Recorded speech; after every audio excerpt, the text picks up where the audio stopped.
Howdy, Immortalium here. Today I'm reviewing Blood Sea. Now, just before I start talking about this, I'm gonna have to just give you my experience of finding out about this series. Basically, when I first heard about this series, it was from a cavalcade of bad reviews from people who had just watched it. Illegally, of course. And of course that meant I had no interest in it. If I hear that everyone's giving bad reviews, I don't really want to see it. But when it got its home video release in America, you know, on DVD and Blu-ray, the critics' reviews came in. While some of them were, you know, echoed the fans' response negative, a lot of them, actually the majority of them, gave it very positive reviews, which surprised me. So I kind of just took a look into why they would be so different. And the reason for that is, as far as I can tell, is that there was a huge expectation for this series from the fans. It is part of the Blood franchise, which, you know, has had Blood Last Vampire, Blood Plus, etc, etc. And the story and character designs are done by Clamp. Clamp being, you know, a huge mangaka group. So, of course, expectations were sky high for this, and they weren't met, and people freaked out about it. But in the end, the critics liked it. So, did I like it? Yeah, I did, but it is quite flawed. But I'll get into that in just a sec. So basically, let's just break it down. So let's start off with the story. Basically, the story can be broken up into 3 separate parts. The first part is kind of a standard monster of the week. Saya, who the girl on the cover, she spends her days acting all bubbly and happy and cheerful, and well, during the day, of course, hanging out with her friends at high school and all that jazz. And then at night, she has to, you know, get this sword and go out and slay elder bears so that they don't trouble the people of the town. And that's kind of like a Monster of the Week thing. It goes for, what was it, 3, 4 episodes? I think it might go 4 episodes, but I think there's a revelation at the end of 4. Basically, most people agree that's the weakest bit of the series. And I agree. Not that they're awful, but they get quite repetitive, and they don't really serve to advance the story much. So, I think that it could have been cut down way more and, you know, expanded other parts of the series.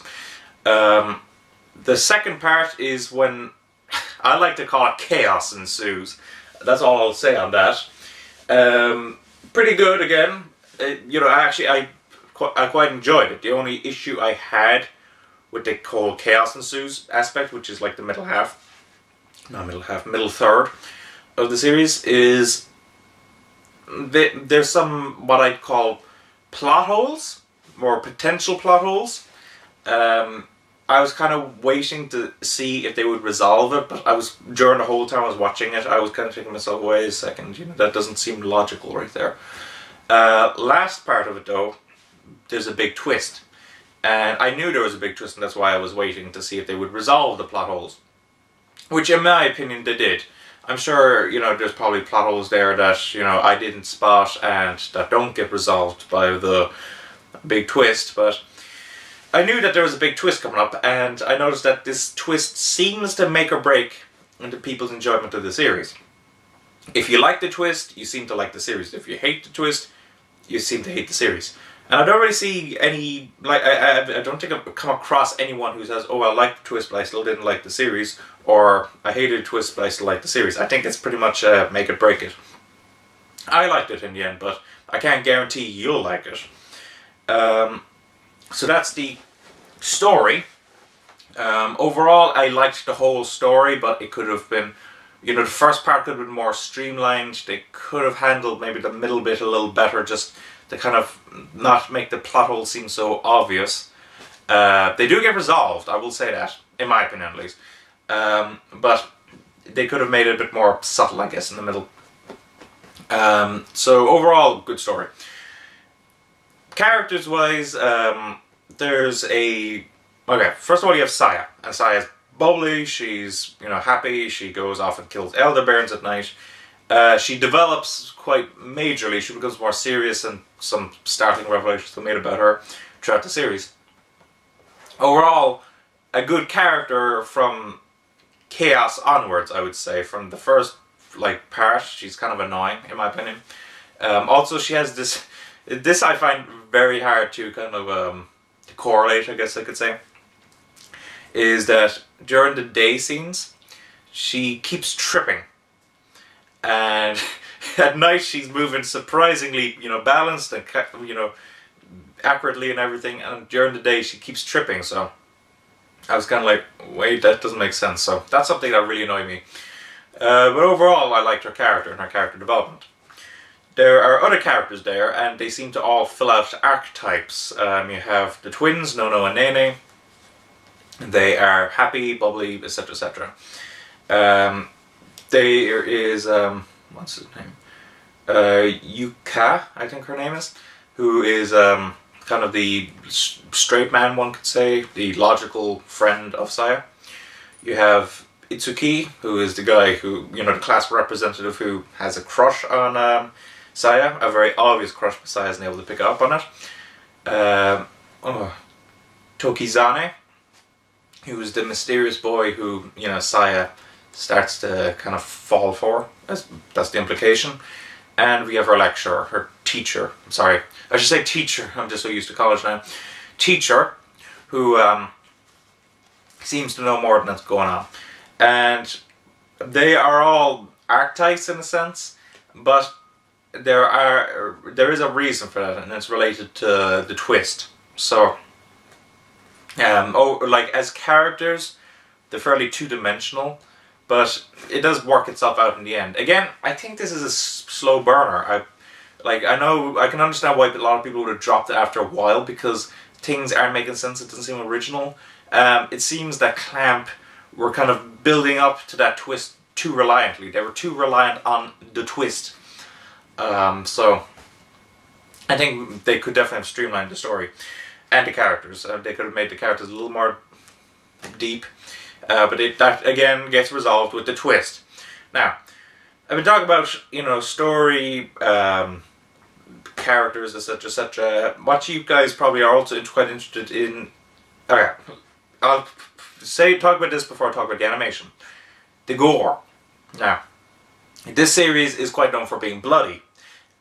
In Japan, when it aired on TV, it was censored. I think they used blurring on some of the gory bits, and then they uncensored them for the DVD and Blu-ray release. So this is uncensored, what I have. In my opinion, this series isn't actually that gory. Now, is it bloody? Yes. Whenever Saya fights against these elderbearers, whenever she fights them, it seems their blood pressure must be insanely high, because fountains of blood spurt everywhere when she stabs them, so tons of blood. But blood doesn't necessarily equate gore to me. Gore is like organs and wounds and everything. And while you do see them, I will just say you do see them, they're not as prevalent as one might expect. So very bloody, but gory, I wouldn't go so far as to say gory. It does get gorier as the series goes on, though, I will admit that, but mostly blood, that's what I would say. Anyway, let's talk about the animation now. The animation for the most part is excellent. It was animated by Production I.G, with character designs by Clamp, and for the most part that works very well. I'll start off with the negative bit first, though, and that is the daytime scenes in the first third of the series. The characters seem... okay, first of all, if you've ever seen a character designed by Clamp, you know that they're elongated, and that works really well in manga, but in anime it kind of comes off a bit weird. The characters seem to be kind of too bendy for their own goods. Now, that seems to only be for the daytime scenes in the first third. Nighttime scenes are practically all battle, and you can see a lot of money was put into that, into making it look good. So, I was very happy with that. And I don't know if I got used to it, or if they actually rectified it. I think they rectified it. the daytime scenes in the, you know, second and third part actually look good to me. I think they look very clean, they look very pleasant. Overall, I think the only bit of the animation that I had an issue with was the daytime scenes for the first third. The rest of that, I think it looks very good. It has, again, the elongated look that all Clamp characters have. Very nice detail, very fluid animation during the fight scenes. So overall, very nice animation overall. Extras wise, I better just run through this. It has episode commentaries, original commercials, promotional videos, and the text of songs with trailers. I only watched the commentaries. The commentary for... first of all the commentaries have spoilers for the twist. So don't watch... like, basically, episode 6, episode 12. Those are the episodes with the commentaries. Do not watch episode 6 without having... commentary. Do not watch the commentary for episode 6 without having watched the whole series. Okay? Not that I got spoiled, but they do make it clear at the beginning to go finish the series. But I just want to point that out. Episode 6, actually, the commentary there, I didn't think was particularly good. It seemed too much dead space, where people weren't talking. The two people weren't talking. And they were just kind of pointing out stuff on screen and reacting to the blood. Second part, though, well, second commentary, episode 12, I thought was very good. It had, actually, I haven't covered the dub, come to think of it. Okay, I'll cover that in a sec. Anyway, episode 12 commentary, very good, lots of information, and it kept me entertained. I better talk about the dub, actually, that didn't occur to me. The dub is very good. I was very impressed with the dub. The thing that surprised me is that I do not recognize anyone really from the dub cast. One person really, Todd Habercorn, but even his character is actually quite minor. The majority of the character, in fact all the characters that I was talking about, they are all voiced by people that I had never heard of before. Well, I guess that might be extreme to say that I had never heard of them. I think I might have heard of the lead one, was it Alexis Tipton? Is that her name? Who voiced Saya? Anyway, whole cast, I thought it was very good. I thought the dub was excellent. I thought the lip syncing was great.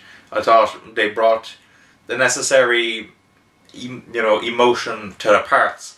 If it does seem iffy, again, I keep referring back to the twist, and that is an issue with the series. It is so reliant on the twist. So if the twist doesn't work for you, it ruins the entire thing. But dub, I was very impressed with, and it's from Funimation, so I liked it. I can also commend them for using people that I had not heard of, with one exception, Todd Habercorn. As I said, minor role.